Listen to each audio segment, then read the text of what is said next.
Welcome back to the Red Dice Diaries RPG podcast. I'm your host, John, and I'm going to be answering some of the voicemails we've received straight after the music.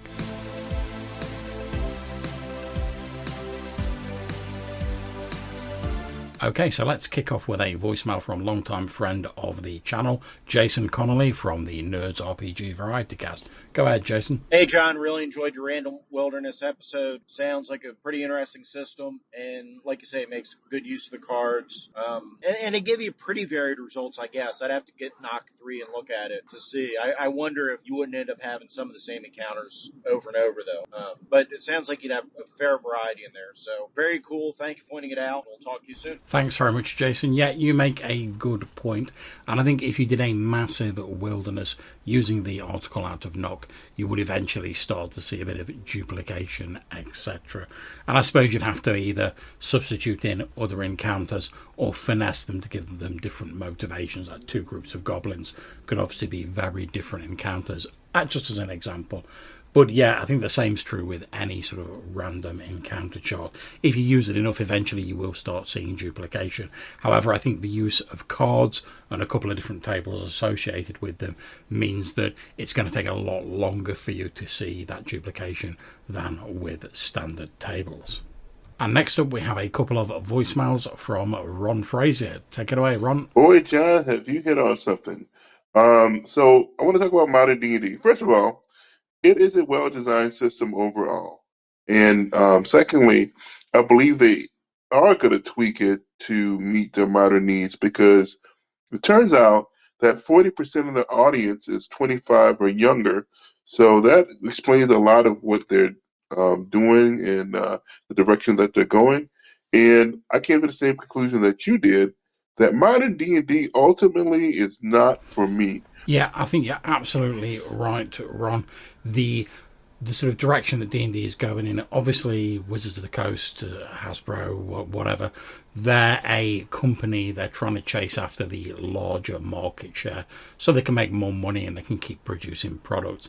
That's how a business works. So it's not surprising that, as you say, with the increased numbers of younger players coming into the games who have very different ideas about fantasy and very different worldviews, it's unsurprising that the company in charge of D&D would sort of tweak the game and sort of move it more in the direction that their increasingly younger market is interested in. Although I do love it, I do love the system. I do love more high fantasy at times. But I also love more low fantasy, pulp fantasy.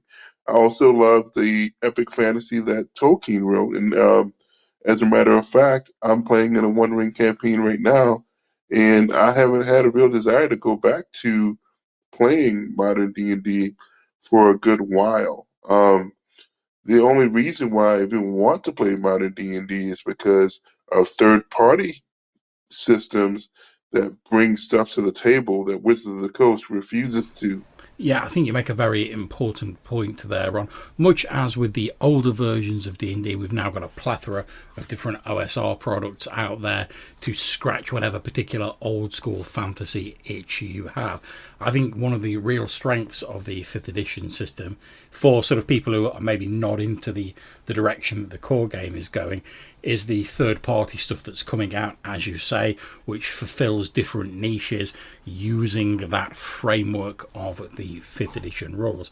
And I hope that that continues, and maybe as sort of 5th edition moves more and more away from the core of D&D, as far as I'm concerned, we'll see more third-party products coming out which are of more interest. And I have to admit, the Adventures in Middle-earth sort of 5th edition version of the One Ring is one of the more interesting 5th edition style games for me, and hopefully we'll continue to see third-party stuff coming out which takes a slightly different tact using those rules. So for the second part of this message, I'm grateful that Wizards of the Coast introduced modern D&D, because number one, it actually is a good system in my opinion. I have games based on it, like Esper Genesis, a sci-fi game, and I do love that high-level fantasy. I love playing D&D, modern D&D in the Eberron setting, which is a setting that was built for it.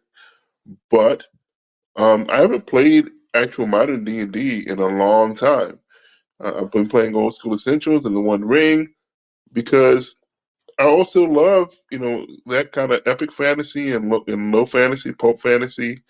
So while I don't think fifth edition will ever be a game that'll be my main game anymore, I am grateful that, because of the modern D&D mindset, or rather not the modern D&D mindset, but the OGL, that we have the OSR today primarily.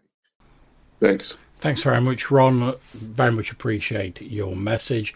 And yeah, as you say, there's nothing inherently wrong with the 5th edition rules.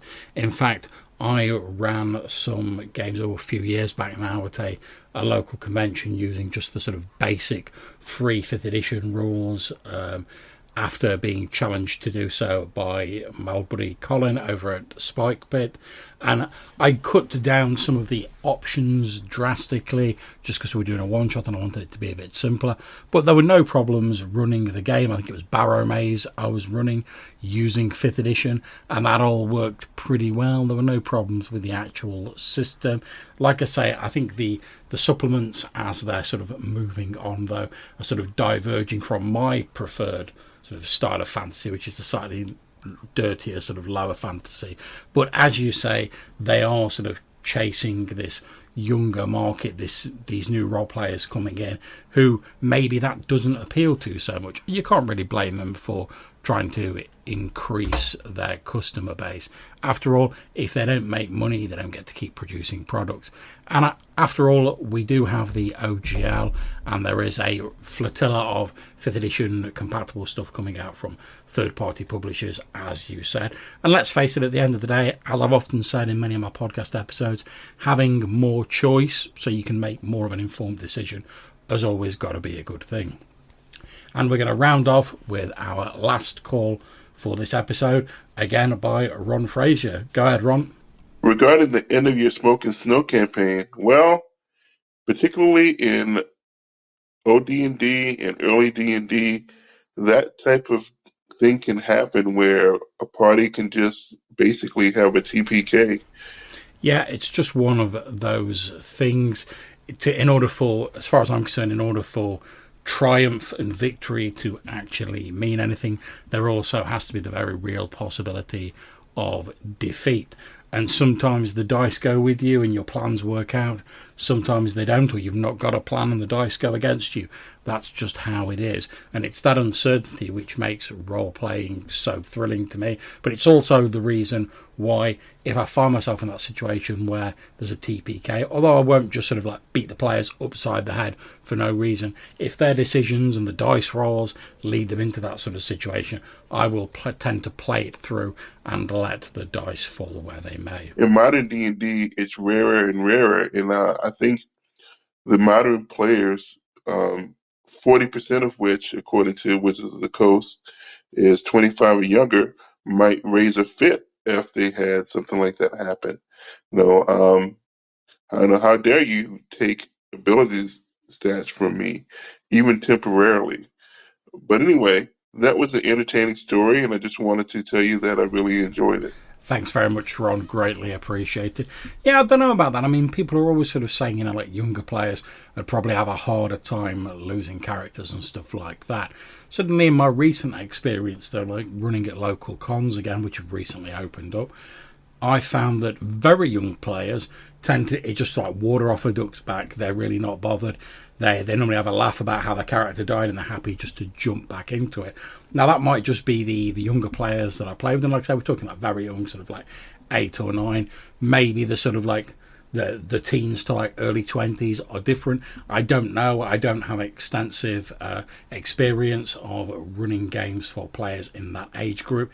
Certainly not since I've not been in that age group myself, which was years ago. But if that's what their market research is saying, and the Wizards of the Coast are finding that people genuinely are put off by character death, or sort of very quick character death based on like 1 or 2 dice rolls, Then again, you can't really blame them for trying to sort of minimise that in their game.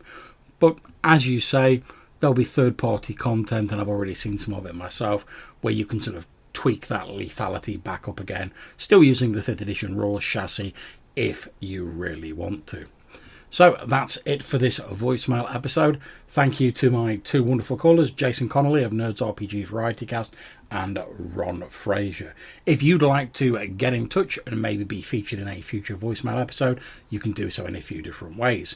You can drop us a voicemail using SpeakPipe or Anchor, link in the description of this show, or you can send us an email to rddrpgpodcast@gmail.com. So until we see you again, take care, stay safe, and whatever you're playing, have fun.